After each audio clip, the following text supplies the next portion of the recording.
देवं कंसचाणूरमर्दनम् देवकी परमानन्दम् कृष्णं वन्दे जगद्गुरुम् देवकी परमानन्दम् कृष्णं वन्दे जगद्गुरुम्।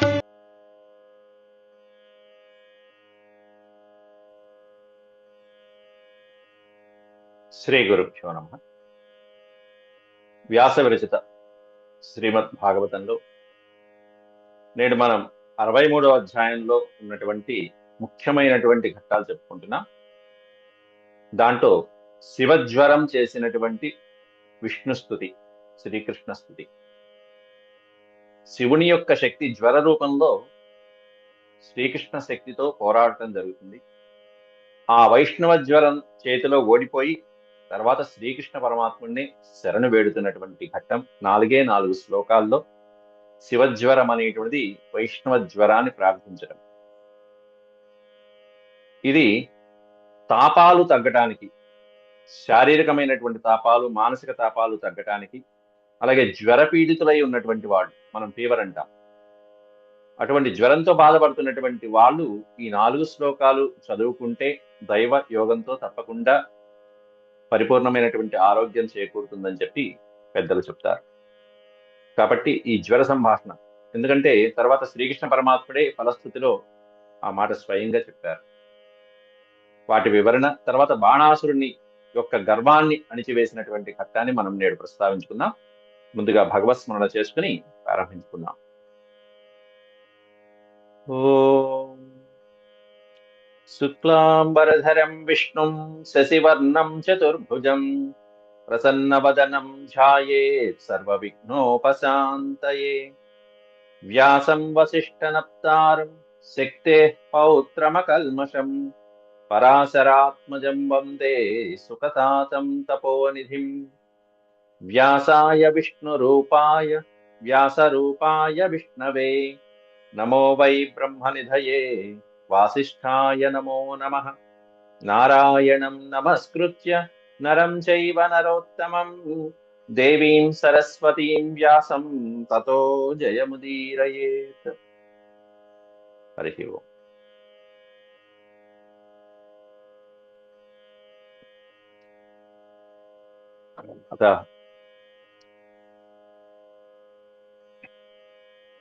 గత పాఠంలో మనం ఈ అధ్యాయంలో 23 శ్లోకాల వరకు పూర్తి చేసుకున్నాం.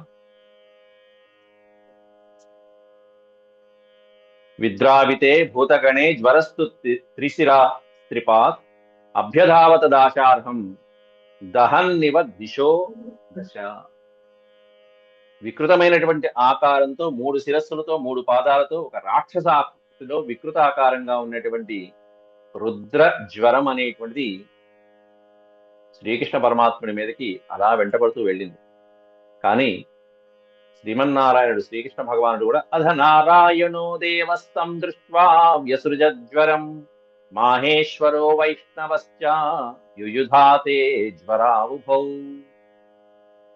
శ్రీకృష్ణ పరమాత్ముడు కూడా వైష్ణవ జ్వరాన్ని, తన శక్తిని విడిచిపెడితే వారిద్దరి యొక్క యుద్ధంలో యుయుధాతే జ్వరా ఉభౌ, ఉభౌ జ్వరం, ఆ 2 జ్వరములు ఇద్దరు కూడా 2 శక్తుల యొక్క యుద్ధం అనేటువంటిది భయంకరంగా సాగితే దాంట్లో వైష్ణవ జ్వరం అనేటువంటి మహేశ్వర జ్వరాన్ని పారద్రోలింది.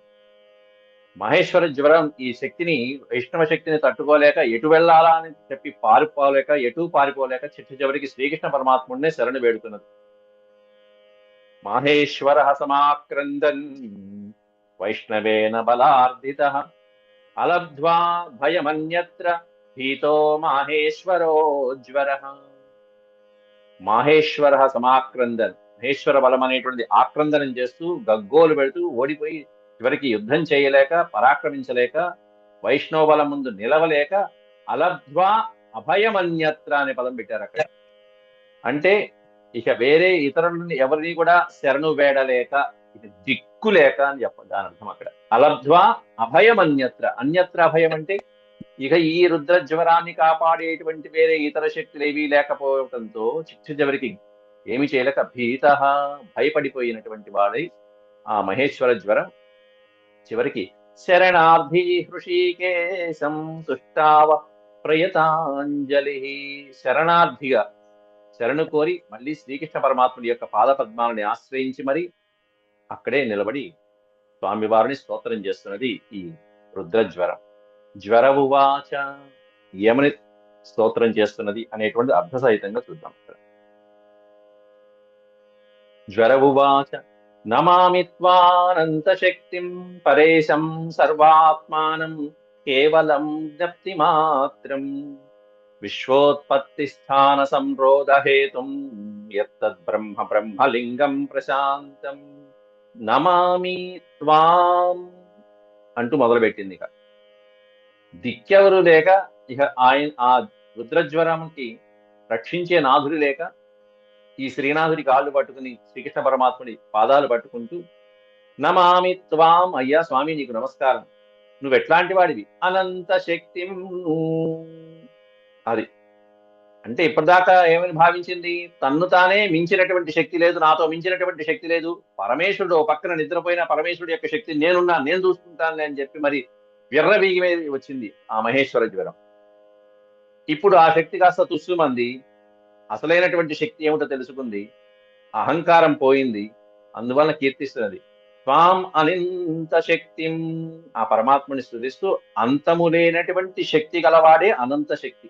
నీ శక్తికి అంతము లేదయ్యా, నువ్వు అనంతమైన శక్తి స్వరూపుడివి. పరేశం, పర ఈశం, సమస్త బ్రహ్మాది దేవతలకి కూడా వాళ్ళందరికీ కూడా నీవే ప్రభువువి. సర్వాత్మానం, సమస్త ప్రాణికోటిలో ఉండేటువంటి ఆత్మస్వరూపుడివి, చైతన్య స్వరూపుడివి నీవే. చరాచర సృష్టికంతటి చైతన్య స్వరూపుడివి నీవే. కేవలం జ్ఞప్తి మాత్రం, కేవలం జ్ఞప్తి మాత్రం, ప్రపంచం యొక్క ఈ సృష్టి స్థితి లయలకి అన్నిటికీ కూడా కారణభూతుడివి అయినటువంటివి కాకుండా కేవలం జ్ఞప్తి మాత్రం అని చెప్తున్నారు. అంటే అద్వితీయమైనటువంటి వాడు అని అర్థం అక్కడ. అంతేకాకుండా చైతన్య స్వరూపము చేత తెలుసుకోదగినటువంటి వాడు. ఏదైతే చైతన్య స్వరూపం అంటే ఆ ఆత్మస్వరూపం, ఆత్మజ్ఞానము చేత మాత్రమే తెలుసుకోబడేటువంటి వారు ఎవరయ్యా అంటే పరమయోగులైనటువంటి వాళ్ళకి మాత్రమే సిద్ధింపబడేటువంటి అద్భుతమైనటువంటి సాధకులకి మాత్రమే సాధ్యమయ్యే స్వామి. అట్లాంటి నీవు ఈ సృష్టి స్థితులన్నిటికీ కూడా నీవే కారకుడు. విశ్వోత్పత్తి స్థాన సంరోధ హేతు, విశ్వ ఉత్పత్తికి, చరాచర విశ్వానికి అంతటికీ కూడా మొత్తం సృష్టి స్థితి లయలకి కారణభూతుడివి, హేతుం కారణభూతుడు అయినటువంటి వాడివి నీవే. యత్తద్ బ్రహ్మ బ్రహ్మలింగం ప్రశాంతం, ఎవరినైతే మనం సృష్టికారకుడైనటువంటి బ్రహ్మగా చెప్తున్నామో ఆ పరబ్రహ్మవి నీవే. బ్రహ్మలింగం, బ్రహ్మలింగం అంటే వేదాలు, బ్రహ్మచేత ఉపాసించబడేటువంటి, బ్రహ్మచేత అలా పలకబడినటువంటి వేదాల చేత ప్రకాశించబడేటువంటి వాడెవడైతే ఉంటాడో, సమస్తమైనటువంటి వేద స్థుతుల చేత ప్రకాశింపబడేటువంటి వాడు, తెలపబడేటువంటి వాడు ఎవరైతే ఉంటాడో అటువంటి స్వామివి నీవే, పరబ్రహ్మవి నీవే. అంటే నిన్ను ప్రశంసించాలంటే ఆ వేదాలు కూడా, వేద వాక్కులు కూడా సరిపోవు. ప్రశాంతం, ఏ వికారాలు, ఎటువంటి వికారాలు లేకుండా ఉండేటువంటి స్వామివి కాబట్టి శాంతంగా ఉండే పరబ్రహ్మమైనటువంటి నిన్ను గురించి నమస్కరిస్తున్నాను స్వామి అంటూ మొదటి శ్లోకంలో జ్వరం అనేటువంటిది నమస్కారం చేసింది. మొదటి శ్లోకంలోనేమన్నా సృష్టి స్థితి లయకారకుడివి నీవే అని చెప్పడం ప్రధానమైన ఉద్దేశం. రెండో శ్లోకంలోనేమన్నా అంతా నీమాయే, అన్నీ నీవే అని చెప్పడం రెండో శ్లోకం యొక్క భావం. మూడో శ్లోకంలోనేమన్నా సమస్తమైనటువంటి సాధువులకి కూడా నీవే ఆలంబన, అంటే నువ్వు వచ్చినటువంటి కారణం ఏమిటి, భూభారం తగ్గించడం, దుష్ట శిక్షణ శిష్ట రక్షణ అని చెప్పడం మూడో శ్లోకం అర్థం. నాలుగో శ్లోకానికి వచ్చేటప్పటికీ నీవే శరణం, నువ్వే దిక్కు, అంతే, నేను ఇంకెవ్వరిని అడగను, ఇప్పటిదాకా చాలా తప్పు చేశాను, ఇంకెవరిని పట్టించుకోను, నిన్నే పట్టించుకుంటా, నిన్నే శరణు వేడుకున్నా అని చెప్పడం నాలుగో శ్లోకం. ఇట్లా 4 శ్లోకాల్లో ఆ జ్వరం అనేటువంటి, రుద్రజ్వరం అనేటువంటి శ్రీకృష్ణ భగవానుని వేడుకుంటుంది. ఈ రెండో శ్లోకంలోకి వచ్చేటప్పటికి సమస్తము నీవే నాయన అని చెప్తూ విడివిడిగా అన్నీ చెప్పుకుంటూ వస్తున్నది. ఎందుకంటే జాతి గుణ క్రియా విశిష్టమైనటువంటి వాని విషయాల్లో మా సామర్థ్యం అనేది పనిచేస్తూ ఉంటుంది.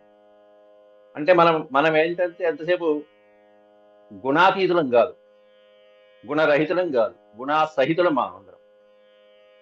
త్రిగుణ సహితులం. కాబట్టి జాతి, గుణ, క్రియ మొదలైనటువంటివి ఏవైనా పనులున్నా, కర్మలున్నా, వాటికి సంబంధించినవి ఏమైనా ఉంటే అప్పుడు మహానుభావులు, పండితులైనటువంటి వాళ్ళు, లేకపోతే ఇట్లాంటి మిగతా దేవతలు వాళ్ళ క్రియలు, ఇంద్రుడు, చంద్రుడు, అట్లాంటి వాళ్ళ శక్తులు సరిపోతాయి. కానీ నీ యొక్క శక్తి ఎట్లాంటిది? మా సామర్థ్యాన్ని మించినటువంటి అతీతమైనటువంటి నీ విషయం ఎట్లాంటిదంటే, ఇది ఏది సమర్థం, ఈ విషయంలో ఏది సమర్థం కాదు, అన్నీ నీవే, పైగా అన్నిటికీ నీవే ప్రభువి అని చెప్పడంలో ఈ శ్లోకం అర్థం చెప్తుంది. ఏమని చెప్తున్నారు చూడండి. కాలో దైవం కర్మజీవ స్వభావ, ద్రవ్యం క్షేత్రం ప్రాణ ఆత్మా వికార, తత్సంఘాతో బీజరోహ ప్రవాహ,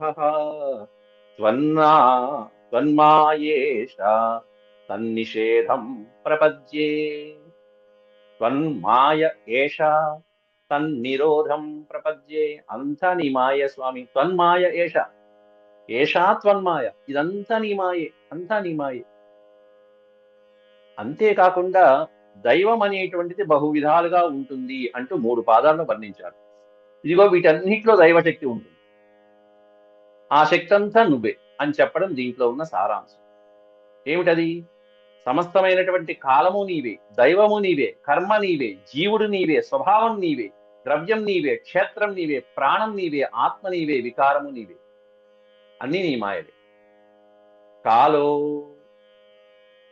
కాలహ అంటే జీవుల యొక్క కర్మ కారణంగా సృష్టి మొదలైనటువంటివన్నీ కూడా మార్పు చెందుతూ ఉంటాయి, పరిణమిస్తూ ఉంటాయి. ఆ పరిణామాలు భిన్న భిన్నమైనటువంటి రీతుల్లో పరిణామం చెందేటువంటి కాలస్వరూపుడివి నీవే. దైవం, దైవం అనేటువంటిది కర్మఫలం అనేటువంటి వ్యక్తం చేసేటువంటి దైవం అంటే మనం చేసేటువంటి కర్మాన్ని ఎవరికి ఏ ఫలితం ఇవ్వాలి, ఎవరికి ఎటువంటి ఫలితాన్ని ఇవ్వాలి అనేటువంటి ఆ ఫలాన్ని ఇచ్చేటువంటి శక్తి ఏదైతే ఉంటుందో అది దైవం. కర్మణ్యేవాధికారస్తే మా ఫలేషు కదాచన అంటూ ఆ శ్లోకంలో మనం చెప్పేది ఏంటంటే, మనం కర్మ చేయటం వరకే మన పని, ఫలితం ఇచ్చేటువంటిది ఎవరంటే భగవంతుడు. కాబట్టి ఆ ఫలితం ఇచ్చేటువంటి దైవం ఏదైతే ఉంటుందో ఆ దైవము నువ్వే, కర్మ నీవే, ఆ జీవుల యొక్క పుణ్యపాప, ఆ పుణ్యాపుణ్య రూపమగు కర్మము నీవే. అంటే చేయించేది ఆయన పైగా. అందుకే మనం ఏ పని చేసినా సరే చిట్ట చివరికి ఏమనుకోవాలంటే పరమేశ్వరార్పణమస్తు, శ్రీకృష్ణార్పణమస్తు, అంతే. ఆ కర్మని చిట్ట చివరికి ఆయనకి అప్పచెప్పేసేయాలి పరిపూర్ణంగా. జీవ, స్వభావ, మొత్తం సమస్తమైన కర్మ నీవే, జీవుడు నీవే. ఆ జీవుడు ఏంటి? ఆ కర్మవాసన లేక సంస్కారము అనబడేటువంటి స్వభావం కలిగినటువంటి సమస్తమైనటువంటి వాసనలు. వాసన అంటే స్వభావాలు. ఆ సంస్కారాలు ఏవైతే ఉంటే ఆ సంస్కారాలు కలిగిన జీవుడు నీవే. అంతేకాకుండా స్వభావము, ద్రవ్యము, క్షేత్రము, ప్రాణము, ఆత్మ, వికారం ఇవన్నీ నీవే నాయన అని చెప్పుకుంటూ శబ్ద స్పర్శ రూపరసగంధ భూత సూక్ష్మాలు ఏవైతే ఉంటాయో అవన్నీ నీవే. వాటికి ఆశ్రమైనటువంటి అవిద్య అనేటువంటి రూపమైనటువంటి ప్రకృతి చాలా సూత్రాత్మక రూపమైనటువంటి ప్రాణం అది. ఆ ప్రాణము నీవే. అంటే పంచభూతాలతో నిర్మితమైనటువంటి ప్రాణము నీవే. పంచజ్ఞానాలు, పంచకర్మేంద్రియాలు, పంచజ్ఞాన ఇంద్రియాలు, కర్మేంద్రియాలు, పృథివ్యాది పంచమహాభూతాలు మొదలైనటువంటివన్నీ కలిసి షోడశ వికారాలుగా ఉంటాయి. అవే ఆత్మ వికారాలు. ఆత్మ నీవే, వికారాలు నీవే. మనసుదు, బుద్ధి మొదలైనటువంటి అహంకారంతో కలిపినటువంటివన్నీ నీవే. మహత్తు నీవే, అన్నీ నీవే. తత్సంఘాతో బీజరోహ ప్రవాహ అంటున్నారు. అయితే వీటన్నిటి ద్వారా ప్రకృతి సంగమంతో పుట్టినటువంటి బీజము నీవే. ఆ బీజము వలన ప్రరోహం అలా పెరిగి పెద్దదైనటువంటి వృక్షము నీవే. ఈ బీజము, ప్రరోహము అనేటువంటిదే సంసార చక్రం అనబడుతుంది. ఎప్పుడు కూడా సంసార చక్రం. బీజం ఉంటుంది, ఆ బీజానికి శక్తినిచ్చేటువంటి వాడు పరమాత్మే. ఆ బీజం వలన అలా మొలకెత్తి అది పెరిగి వృక్షమయ్యి పండయి, ఆ పండయి మళ్ళీ దాంట్లోంచి విత్తనం అనేటువంటి దాని వల్ల మళ్ళీ బీజం తయారయ్యి, మళ్ళీ పెరిగి, మళ్ళీ వృక్షమయ్యి, మళ్ళీ పండయి, మళ్ళీ బీజమయ్యి, ఇట్లా సైక్లింగ్ సిస్టమ్ అంటారు చూసారా, ఆవృత్తి వదల్లో నడుస్తుంది. ఇదే సంసార చక్రం. అట్లా బీజారోహ ప్రహారం అనేటువంటి ప్రవాహం అనేటువంటి దాంట్లో వీటన్నిటికీ మూలకారకుడే నీవే.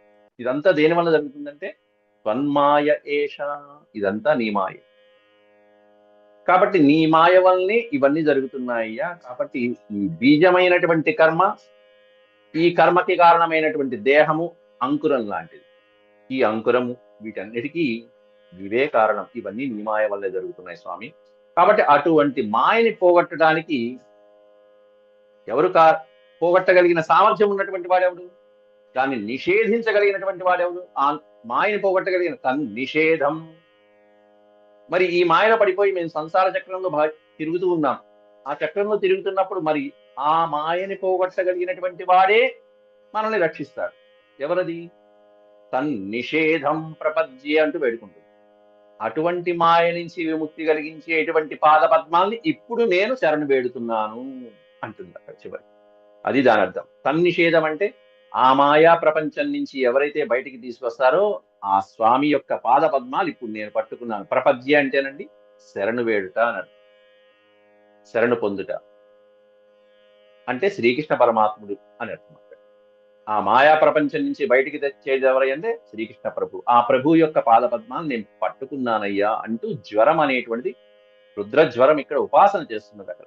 కాబట్టి మనం కూడా ఈ శ్లోకాన్ని చదివేటప్పుడు కూడా ఆ భావన మనం మనసులో ఆపాదన చేసుకుంటూ సర్వము నీవే, సర్వదైవము నీవే, కాబట్టి వీటి నుంచి మమ్మల్ని భవబంధాల నుంచి విముక్తి కలిగించేటువంటి, నిషేధించేటువంటి శక్తి స్వరూపుడివి నీవే నాయన అని చెప్పి వేడుకుంటూ శరణు వేడాలి. చివరికి అనేక రూపాలు, అనేక అవతారాలు అవతరించావయ్యా. దేనికోసం అవతరించావంటే దుష్ట శిక్షణ, శిష్ట రక్షణ.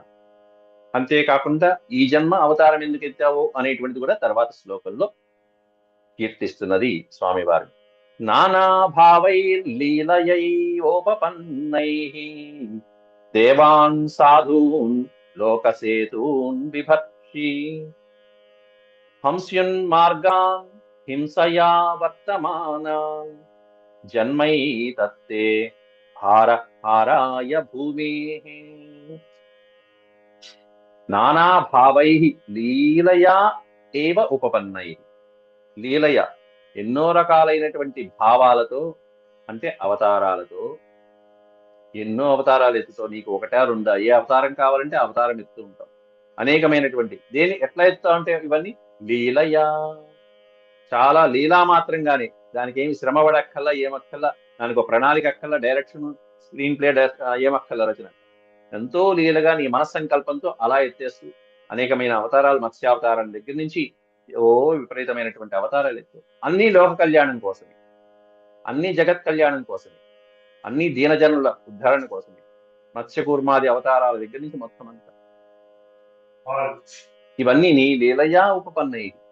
అయితే దేవాన్ సాధూన్ లోకసేతూన్ బిభర్షి, ఇవన్నీ కూడా దేనికంటే సమస్తమైనటువంటి దేవతల్ని, నిన్ను ఆరాధించేటువంటి సాధకులని, సత్పురుషుల్ని, తపశ్శక్తి సంపన్నులైనటువంటి దేవర్షుల్ని, మహర్షుల్ని, వీళ్ళందరినీ కూడా బిభర్షి. బిభర్షి అంటేనండి పాలించుట, వాళ్ళందరినీ రక్షించడం కోసమే. ఎట్లా? లోకసేతూన్ బిభర్షి అంటే ఈ లోకాలకి హద్దుల వలె ఉండి వాళ్ళకి రక్షణగా ఒక సేతు. సేతు అంటే మనకు తెలిసిందే, ప్రవాహం, ఒక అడ్డుకట్ట. కాబట్టి ఈ లోకానికి ఏదైనా కష్టాలు రాకుండా ఉండే ఒక అడ్డుకట్టలాగా ఉంటూ వాళ్ళని రక్షించేటువంటి భారాన్ని వహించినటువంటి గొప్పవాడివి నీవు, లోకసేతువి నీవు. పైగా సాధువుల్ని, దేవతల్ని రక్షిస్తావు, కొంతమందిని సంహరిస్తావు. ఎవరయ్య అంటే హింసయా వర్తమానాన్ హంస్యున్ మార్గాన్. హింసయా మార్గాన్ వర్తమానాన్ అంటే హింసా ప్రవృత్తితో ఉండేటువంటి అసురులు ఎవరైతే ఉంటారో, హింసనే నమ్ముకున్నటువంటి వాడు, అధర్మాన్ని నమ్ముకున్నటువంటి వాళ్ళు ఎవరైతే ఉంటారో, ఉన్మార్గాన్ అనే పదం పెట్టారు అక్కడ.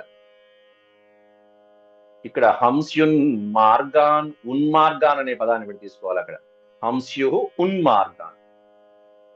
ఉన్మార్గాన్ అనే పదానికి అర్థం అధర్మ మార్గంలో ఉండేటువంటి వాళ్ళు అని అర్థం. అధర్మ మార్గంలో ఉండేటువంటి వాళ్ళని, హింసా స్వభావంతో ప్రవర్తించేటువంటి వాళ్ళని, వాళ్ళందరినీ కూడా నువ్వేం చేస్తావు? హంస్యు, వాళ్ళందరినీ కూడా నువ్వు సంహరిస్తూ ఉంటావు. హంసి, హంసి అనే పదం పెట్టి తీసుకుంటే హంసి ప్లస్ ఉన్మార్గాన్, హంస్యున్మార్గాన్. హంసి, వాళ్ళందరినీ నువ్వు సంహరిస్తావు. ఎందుకంటే వాళ్ళు అధర్మపరులు, హింసా మార్గంతో ప్రవర్తించేటువంటి వారు కాదు. అంతేకాకుండా ఈ అవతారం కూడా లోక కళ్యాణం కోసమే నువ్వు అవతరించావయ్యా. జన్మ ఏతత్తే, ఏతత్తే జన్మ, ఏతత్ తే జన్మ. ఈ నీ యొక్క జన్మ ఏదైతే ఉందో కృష్ణావతారం అనే ఈ జన్మ హారాయ భూమి, భూమాత యొక్క భూభారాన్ని హరించడం కోసమే అవతరించావు. అట్లా దేవతలకి, మహర్షులైనటువంటి వాళ్ళకి, సాధువులకి, సత్పురుషులకి లోక కళ్యాణం కోసం నీ అవతారాలు, నీ లీలలు అనేవి ఎన్నో ఈ విధంగా అనంతమైనవి ఉన్నాయి స్వామి అని చెప్పి జ్వరం కీర్తిస్తున్నది. చిట్ట చివరికి శరణు వేడుతున్నది. ఆయన నా వల్ల కాదు, నీ శక్తి నుంచి తప్పించుకోవడానికి ఎన్నో చోట్ల తిరిగాను, ఎక్కడా రక్షణ పొందక చిట్ట చివరికి నిన్నే శరణు వేడుతున్నాను అంటూ రామాయణంలో కూడా ఇలాగే కాకాసురుల వృత్తాంతం అని ఉంటుంది. శ్రీరాముడు, సీతాదేవి ఇద్దరు కూడా చక్కగా కబుర్లు చెప్పుకుంటూ ఆనందంగా ఉన్న సమయంలో ఓ కాకి, ఎవరో కాదు ఇంద్రుడి కుమారుడు జయంతుడే, కాకి రూపంలో వచ్చి సీతని ఇబ్బంది పెడతాడు. శ్రీరామచంద్ర ప్రభు సీతమ్మ ఒళ్ళో నిద్రపోతూ ఉంటాడు. ఆ సమయంలో కాకి వచ్చి సీతమ్మని చాలా ఇబ్బంది పెడుతుంది, గోళ్లతో గీరుతుంది, ముక్కుతో గిల్లుతుంది. ఆవిడ నెత్తురు కారుతుంది సీతమ్మదేవి యొక్క వక్షస్థలం మీద. ఆ విధమైనటువంటి పొరపాటు చేసేటప్పటికీ ఆ నెత్తురు మార్కలు పడి శ్రీరామచంద్ర ప్రభువుకి మెలకు వచ్చి చూస్తే కాకాసురుడు ఎదుర్కొన్న కాకి ఈ విధంగా ఇబ్బంది పెట్టడం కనిపిస్తుంది. అక్కడే వెంటనే గడ్డి పరక తీసి బ్రహ్మాస్త్రాన్ని మంత్రించి ప్రయోగించాడు కాకి మీద. పిచ్చుక మీద బ్రహ్మాస్త్రం అంట, కాకి మీద బ్రహ్మాస్త్రం ప్రయోగించాడు శ్రీరామచంద్రుడు. అక్కడ ఏమీ లేదు, అక్కడ ఆయుధం లేదు, బాణం లేదు, ఏం లేదు. గడ్డి పరక తీశాడు, మంత్రించాడు, ప్రయోగించాడు. ఇక చూడండి, ఆ కాకి పరిగెత్తింది, ముల్లో కాలు తిరిగింది. ముందు నాన్న అంటూ ఇంద్రుడి దగ్గర పరిగెత్తింది.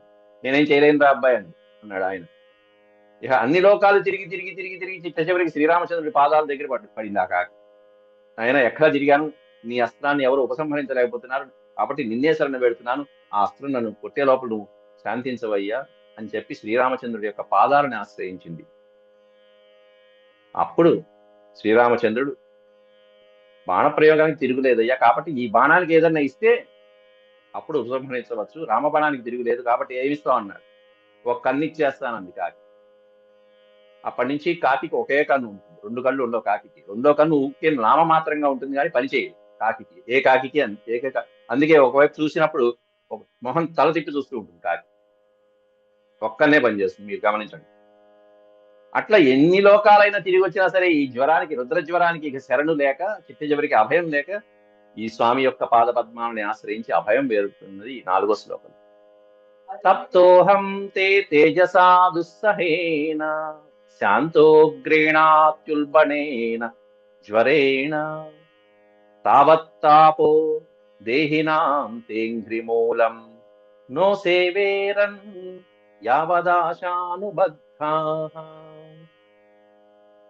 అంటూ తప్తోహం, అహం తప్తః, తపించిపోయానయ్యా, ఎంతో తాపంతో ఉన్నా. ఎందుకని?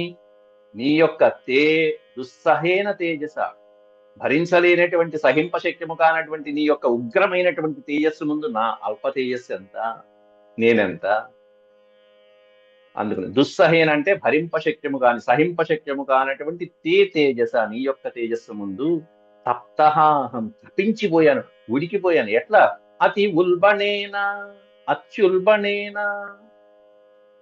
ఉల్బణం అంటే పొంగిపోవటం, అలా అలా పొంగి వచ్చేటువంటి, విపరీతమైనటువంటి పొంగి వచ్చేటువంటి.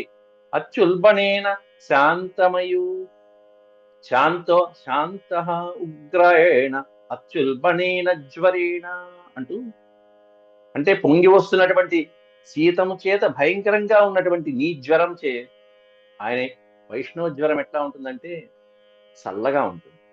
రుద్రజ్వరం ఎలా ఉంటుందంటే వేడిగా ఉంటుంది.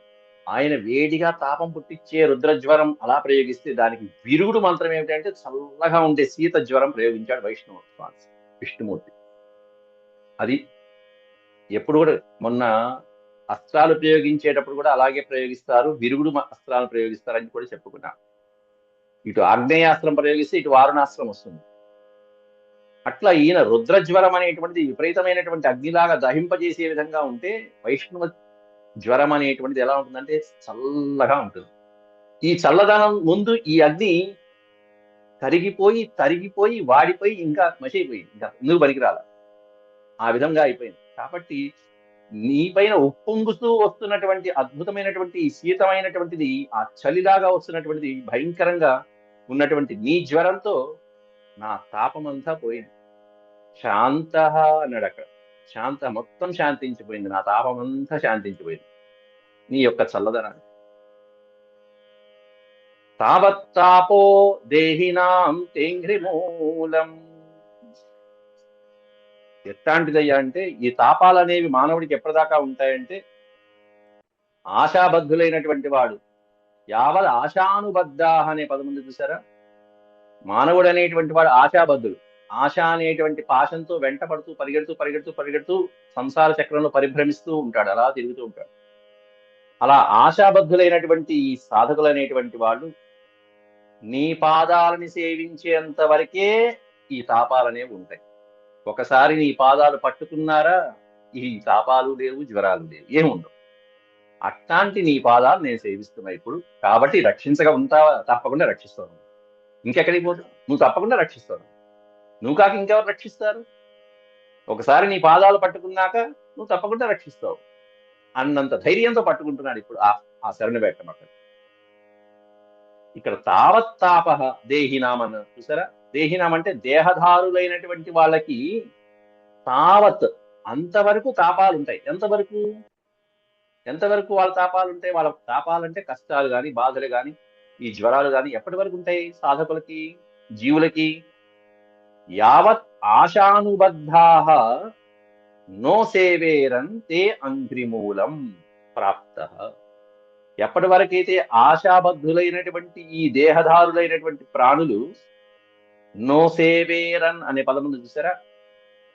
నో సేవేరన్ అంటే ఇతరులను ఎవరిని సేవించకుండా, ఇంకోళ్ళని సేవించాం, ఇంకోళ్ళ దగ్గరికి వెళ్దాం అనకుండా, అనన్య మనస్సుతో అనన్య చింతనతో, అనన్య ధ్యాసతో, అన్యథా శరణం నాస్తి త్వమేవ శరణం మమ అనుకుంటూ, అది దాని అర్థం అక్కడ నో సేవేరన్ అంటే. ఇతరులను పట్టించుకోకుండా కేవలం తే అంఘ్రిమూలం నీ పాద పద్మాలను చెంతనే వచ్చి అలా శరణు వేడి ఆశ్రయిస్తాడే, అట్లాంటి వాళ్ళకి నువ్వు కాక ఇంకెవరు అభయమిస్తారయ్యా? తప్పకుండా ఇస్తావు అని చెప్పడం దీంట్లో ఉన్నటువంటి అంతరార్థం. దాంట్లో ఇక్కడ కాబట్టి నేను నిన్నాశ్రయించాను కాబట్టి ఇక తప్పింపచేయటం అనేటువంటి ఉచితం కాదు. తప్పింపచేయటం అంటే నీ జ్వరంతో నన్ను ఇబ్బంది పెట్టడం ఉచితం కాదు స్వామి, కాస్త శాంతించు, రక్షించు, శరణు పెడుతున్నా, నేను నీ పాదపద్మాలే పట్టుకున్నా కదా అంటూ ఆ జ్వరం అనేటువంటిది ఈ విధంగా తహతహలాడిపోయింది, ప్రార్థించింది. 4 శ్లోకాలు, ముఖ్యమైనటువంటి శ్లోకాలండి ఇవి. అట్లా ఈ 4 శ్లోకాలని ప్రవచించిన తర్వాత భగవానుడు సంతోషించి శ్రీ భగవానువాచ త్రిశిరస్తే ప్రసన్నోస్మి వ్యేతుతే మజ్వరాద్భయం. వ్యేతు అనేటువంటి కొత్త పదం, చాలా ముఖ్యమైనటువంటి పదం కూడా. వేతు అనే పదం అర్థం తొలగుగాక అని అర్థం.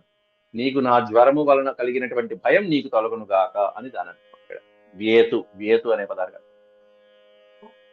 త్రిశిర, ఓ త్రిశిరమా అంటూ సంబోధించాడు. ఆ జ్వరానికి త్రిశిర జ్వరము అని పేరు, శివుడి యొక్క జ్వరానికి. త్రిశిర తే ప్రసన్నోస్మి, నువ్వు చేసినటువంటి ఈ స్తోత్రానికి నేను ప్రసన్ను అయ్యాను కాబట్టి తే మజ్వరాద్ భయం వ్యేతు, నీకు నా జ్వరము వలన కలిగినటువంటి భయం అనేటువంటిది వ్యేతు, తొలగుగాక. ఇక నా వలన వచ్చినటువంటి, నా శక్తి వలన కలిగిన భయం నీకేమీ ఉండదు అని చెప్పి, అంతేకాకుండా వరం కూడా ఇస్తున్నాడు ఇక్కడ. యో నౌ స్మరతి సంవాదం, మనిద్దరు ఈ సంవాదాన్ని ఎవరైతే స్మరిస్తారో, స్మరతి అంటే స్మరించుట, జపించుట, స్మరించుట, వినుట, చెప్పుట మొదలైనటువంటి. యో నౌ అనే పదానికి అర్థం అండి మనిద్దరి యొక్క ఈ సంవాదాన్ని ఎవరైతే స్మరిస్తారో తస్య త్వన్న భవేద్ భయం, అట్లాంటి సాధకుడికి, ఆ ఉపాసకుడికి న భవేద్ భయం. త్వత్ అనే పదం సార్. త్వత్ అంటే నీ వలన, నీ జ్వరాల వలన కలిగేటువంటి భయం ఏదైతే వస్తుందో ఆ భయం అనేది వాళ్ళకు ఉండదు. అటువంటి రోగ భయం అనేటువంటిది, జ్వర భయం అనేది అటువంటి సాధకులకి ఉండదు. కాబట్టి ఎవరికైనా సరే, ఎటువంటి వయసులో ఉన్న వారికైనా ఎవరికైనా సరే ఈ జ్వరాల వలన భయం కలిగినటువంటి వాళ్ళకి కొంచెం ఇది వినిపిస్తే దైవానుగ్రహం తప్పకుండా కలుగుతుంది. ఇత్యుక్తో ఈ విధంగా భగవంతుడు పలికిన తర్వాత అక్కడి నుంచి కృష్ణ పరమాత్ముడికి 3 సార్లు ప్రదక్షిణ చేసి నమస్కారం చేసి అక్కడి నుంచి ఆ రుద్రజ్వరం అనేటువంటిది వెళ్ళిపోయింది. ఇత్యుక్తో అచ్యుతమానస్య గతో మాహేశ్వరో జ్వరః బాణస్తు రథమారూఢః జ్యోత్స్యన్ జనార్దనం. ఇత్యుక్తో అచ్యుతమానమ్య, ఆనమ్య అనే పదానికి అర్థం అక్కడ పూజించి, అర్చించి, శ్రీకృష్ణ పరమాత్ముడిని చక్కగా పూజించి 3 సార్లు చక్కగా ప్రదక్షిణ చేసి శిరస్సున చెయ్యి పెట్టుకుని అలా నమస్కారం చేసి మరి శరణు వేడినటువంటి ఆ రుద్రజ్వరం అక్కడి నుంచి గతో మహేశ్వరో జ్వర, మహేశ్వర జ్వరం అక్కడి నుంచి వెళ్ళిపోయింది. ఎప్పుడైతే రుద్రశక్తులన్నీ ఉపసంహరించబడ్డాయో, వెళ్ళిపోయినాయో, కుమారస్వామి వెళ్ళిపోయాడు, విపరీతంగా నెమల్నెక్కి నటించి మరీ వెళ్ళిపోయాడు. సరే రుద్రుడంటే సరే పడుకున్నాడు హాయిగా, నందివాహనం మీద హాయిగా పడుకున్నాడు. ఎవరికి దేంతో సమ్మోహనాస్త్రంతో పడుకున్నాడు. ఆయన ఎక్కడ లేవట్లా, లేచేట్టుగా లేడు ప్రస్తుతం. రుద్రజ్వరం ఇదిగో నేనున్నాను కదా, నేను వీరభద్రుడిలాగా పరాక్రమిస్తానని చెప్పి వచ్చినటువంటి కాస్త ఒకే ఒక్క దెబ్బకి తుస్సుమన్నాడు. శరణు వేడాడు, కాళ్ళు వేళ్ళు పట్టుకున్నాడు. చివరికి అంటే నా నగరాన్ని రక్షించడానికి వచ్చినటువంటి పరమేశ్వరుల యొక్క శక్తులన్నీ ఈ విధంగా అయిపోయినాయి కాబట్టి ఇప్పుడు నా ప్రతాపం చూపిస్తానని బాణాసురుడు మళ్ళీ 2వసారి యుద్ధానికి ఉపక్రమిస్తున్నాడండి. మొదటిసారి వచ్చాడు యుద్ధరంగానికి. వచ్చినప్పుడు శ్రీకృష్ణ పరమాత్ముడి చేత చావు దెబ్బలు తిన్నాడు. వాళ్ళ తల్లి రావటంతో శ్రీకృష్ణ పరమాత్ముడు ఒక క్షణకాలం పాటు కాస్త ఆయన తిర్యంముఖంతో ఉండటంతో బాణాసురుడు మళ్ళీ తన యొక్క అంతఃపురానికి వెళ్ళాడు. కాస్త మళ్ళీ ఆయుధాలు ఓపిక తెచ్చుకుని కాస్త అలసట తీర్చుకుని మరి 2వసారి యుద్ధానికి వస్తున్నాడు. ఈ 2వసారి యుద్ధానికి వస్తున్నప్పుడు ఆయన యొక్క రథం మీద ఉన్నటువంటి జెండా కాస్త కూలింది. అది ఇక్కడెక్కడ మనకి విడిగా చెప్పలేదు, కానీ జరిగిన సంఘటన మాత్రం. బాణస్తు రథమారూఢ, బాణుడు మళ్ళీ తిరిగి రథాన్ని ఎక్కి యోత్స్యన్ జనార్దనం. ఇక్కడ ఈ పదాన్ని విడదీస్తే యోత్స్యన్ అనే పదం వస్తుంది. యోత్స్యన్ అంటే యుద్ధం చేయడానికి. జనార్దనం యోత్స్యన్ జనార్దనుడితో యుద్ధం చేయడానికి మళ్ళీ తిరిగి బయలుదేరారు 2వసారి. అప్పుడు తతో బాహు సహస్రేణ నానాయుధరో ముమోచ పరమ క్రుద్ధో బాణాంశ్చక్రాయుధే నృప. తతో బాహు సహస్రేణ, ఒక్కసారి తన యొక్క సహస్ర బాహువుల్ని కూడా బలాన్ని చేకూర్చుకుని వాటిల్లో అనేక రకరకాలైనటువంటి ఆయుధాలతో పాటు వస్తున్నాడు. నానా ఆయుధర అంటున్నారు అక్కడ. అసుర, ఆ బాణాసురుడు ఒక్కొక్క చేతిలో ఒక్కో రకమైనటువంటి ఆయుధాలని ధరించి సహస్రబాహువులతో పాటుగా వస్తున్నాడు. వాటన్నిటినీ కూడా ఒక్కసారిగా ముమోచ పరమ క్రుద్ధో, ముమోచ అంటే విడిచిపెట్టుట. విపరీతమైనటువంటి క్రోధంతో వస్తున్నటువంటి, ఆవేశంతో వస్తున్నటువంటి బాణాసురుడు కాస్త శ్రీకృష్ణ పరమాత్ముడి మీద ముమోచ పరమ క్రుద్ధ, కోపించినటువంటి వాడే ఆ బాణాలని, ఆ శరములు, ఆ ఆయుధాలన్నిటిని కూడా విడిచిపెట్టాడు. అయితే బాణాంశ్చక్రాయుధే నృప, ఈ నృప అనేటువంటిది పరీక్షిత్ మహారాజుకి యుగయోగేంద్రుడు చెప్పినటువంటి సంగతి. తస్యాస్యత్తో అస్త్రాణ్యసకృత్ చక్రేణ క్షురణేమినా చిచ్ఛేద భగవాన్ బాహూన్ శాఖాయివ వనస్పతే. అయిపోయింది. ఒక్క శ్లోకంలో వాడి సహస్ర బాహువులు ఖండితమైపోయినాయి.